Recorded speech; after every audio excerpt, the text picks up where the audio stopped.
اور ہر ایک امت کی طرف پیغمبر بھیجا گیا، پھر جب ان کا پیغمبر آ جاتا ہے تو ان میں انصاف کے ساتھ فیصلہ کر دیا جاتا ہے اور ان پر ظلم نہیں کیا جاتا، اور یہ کہتے ہیں کہ اگر تم سچے ہو تو جس عذاب کا یہ وعدہ ہے وہ آئے گا کب؟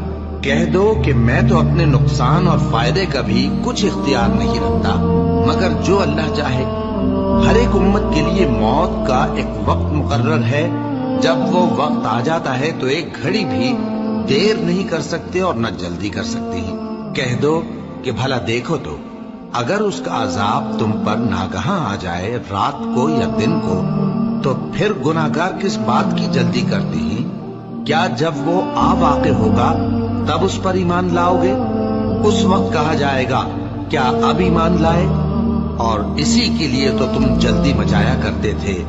پھر ظالم لوگوں سے کہا جائے گا کہ عذاب دائمی کا مزہ چکھو، اب تم انہی اعمال کا بدلہ پاؤ گے جو دنیا میں کرتے رہے۔ اور اے نبی، تم سے دریافت کرتے ہیں کہ آیا یہ سچ ہے؟ کہہ دو ہاں میرے رب کی قسم یہ سچ ہے، اور تم بھاگ کر اللہ کو عاجز نہیں کر سکو گے۔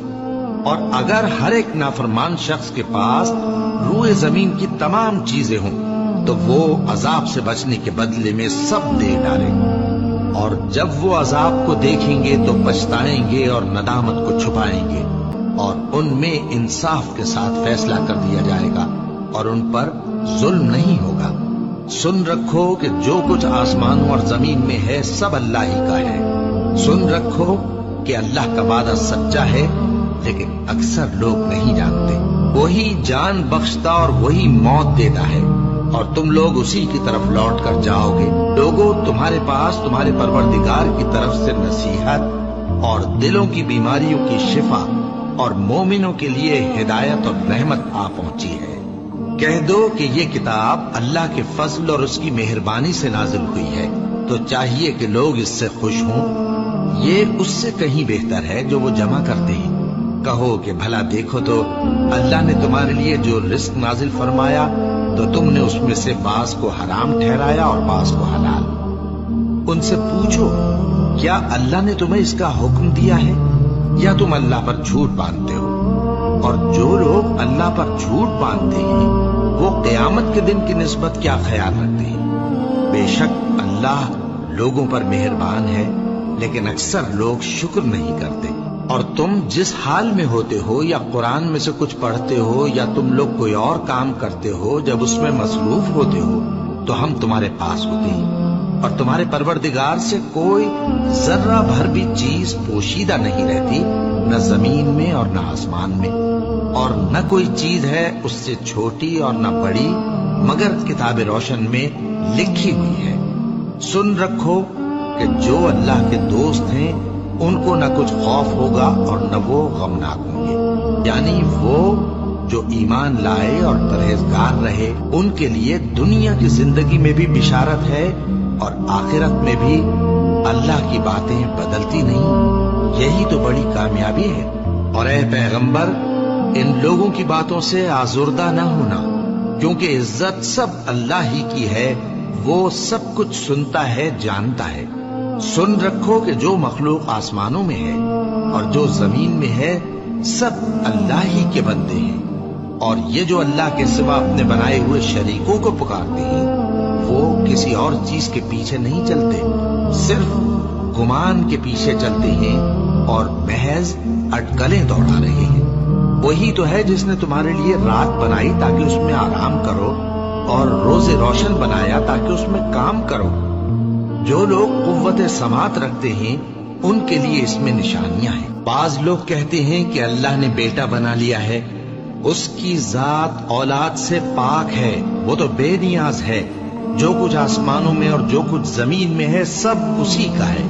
اے افترا پردازو، تمہارے پاس اس قول باطل کی کوئی دلیل نہیں ہے، کیا تم اللہ کی نسبت ایسی بات کہتے ہو جو جانتے نہیں؟ کہہ دو کہ جو لوگ اللہ پر جھوٹ باندھتے ہیں فلاح نہیں پائیں گے، ان کے لیے جو فائدے ہیں دنیا میں ہی ہیں، پھر ان کو ہماری ہی طرف لوٹ کر آنا ہے، اس وقت ہم ان کو عذاب شدید کے مزے چکھائیں گے، کیونکہ وہ کفر کی باتیں کیا کرتے تھے۔ اور ان کو نوح کا قصہ پڑھ کر سنا دو جب انہوں نے اپنی قوم سے کہا کہ اے قوم، اگر تم کو میرا اپنے درمیان رہنا اور اللہ کی آیتوں سے نصیحت کرنا ناگوار ہو تو میں تو اللہ پر بھروسہ رکھتا ہوں، تم اپنے شریکوں کے ساتھ مل کر ایک کام جو میرے بارے میں کرنا چاہو مقرر کر لو، اور وہ تمہاری تمام جماعت کو معلوم ہو جائے اور کسی سے پوشیدہ نہ رہے، پھر وہ کام میرے خلاف کر گزرو اور مجھے مہلت نہ دو۔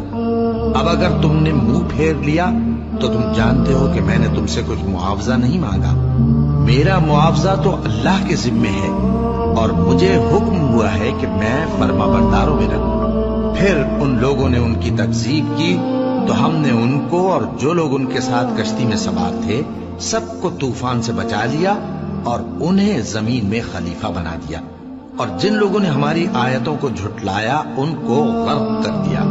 تو دیکھ لو کہ جو لوگ ڈرائے گئے تھے ان کا کیسا انجام ہوا۔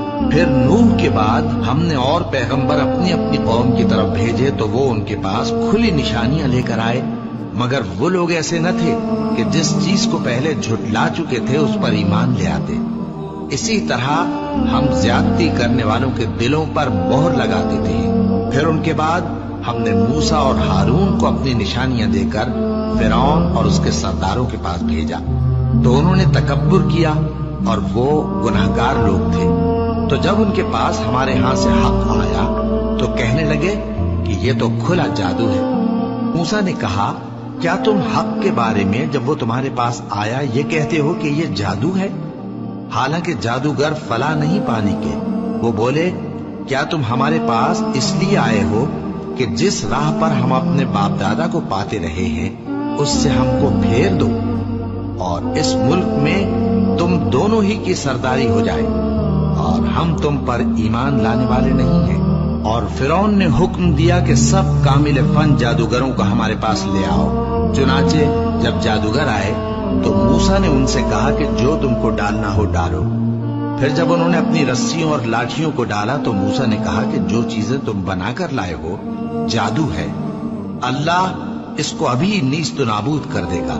اللہ شریروں کے کام سنوارا نہیں کرتا، اور اللہ اپنے حکم سے سچ کو سچ ہی کر دے گا، اگرچہ گناہگار برا ہی مانے۔ تو موسیٰ پر کوئی ایمان نہ لایا مگر اس کی قوم میں سے چند لڑکے، اور وہ بھی فرعون اور اس کے اہل دربار سے ڈرتے ڈرتے کہ کہیں وہ ان کو آفت میں نہ پھنسا دے۔ اور فرعون ملک میں متکبر تھا اور کبر و کفر میں حد سے بڑھا ہوا تھا۔ اور موسیٰ نے کہا کہ بھائیو، اگر تم اللہ پر ایمان لائے ہو تو اگر دل سے فرما بردار ہو تو اسی پر بھروسہ رکھو۔ بس وہ بولے کہ ہم اللہ ہی پر بھروسہ رکھتے ہیں۔ اے ہمارے پروردگار، ہم کو ظالم لوگوں کے ہاتھ سے آزمائش میں نہ ڈال، اور اپنی رحمت سے ہمیں قوم کفار سے نجات بخش۔ اور ہم نے موسیٰ اور اس کے بھائی کی طرف وحی بھیجی کہ اپنے لوگوں کے لیے مصر میں گھر بناؤ، اور اپنے گھروں کو قبلہ یعنی مسجدیں ٹھہراؤ، اور نماز قائم کرتے رہو، اور مومنوں کو خوشخبری سنا دو۔ اور موسیٰ نے کہا کہ اے ہمارے پروردگار، تو نے فرعون اور اس کے سرداروں کو دنیا کی زندگی میں بارونق ساز و سامان اور مال و زر دے رکھا ہے۔ اے پروردگار، کیا اسی لیے کہ وہ تیرے رستے سے گمراہ کر دیں؟ اے پروردگار، ان کے مال کو برباد کر دے اور ان کے دلوں کو سخت کر دے کہ ایمان نہ لائیں جب تک عذاب علیم نہ دیکھ لیں۔ اللہ نے فرمایا کہ تمہاری دعا قبول کر لی گئی، تو تم ثابت قدم رہنا اور بے عقلوں کے رستے پر نہ چلنا۔ اور ہم نے بنی اسرائیل کو سمندر سے پار کروایا تو فرعون اور اس کے لشکر نے سرکشی اور زیادتی کرتے ہوئے ان کا تعاقب کیا، یہاں تک کہ جب اس کو غرق کرنے والے عذاب نے آ پکڑا تو کہنے لگا، میں ایمان لایا کہ جس اللہ پر بنی اسرائیل ایمان لائے ہیں اس کے سوا کوئی معبود نہیں، اور میں فرما برداروں میں ہوں۔ جواب ملا کہ اب ایمان لاتا ہے، حالانکہ تو پہلے نافرمانی کرتا رہا اور مفسد بنا رہا۔ تو آج ہم تیرے بدن کو بچا لیں گے تاکہ تو پچھلوں کے لیے عبرت ہو، اور بہت سے لوگ ہماری نشانیوں سے بے خبر ہیں۔ اور ہم نے بنی اسرائیل کو رہنے کو عمدہ جگہ دی اور کھانے کو پاکیزہ چیزیں عطا کی، پھر بھی وہ باوجود علم ہونے کے اختلاف کرتے رہے۔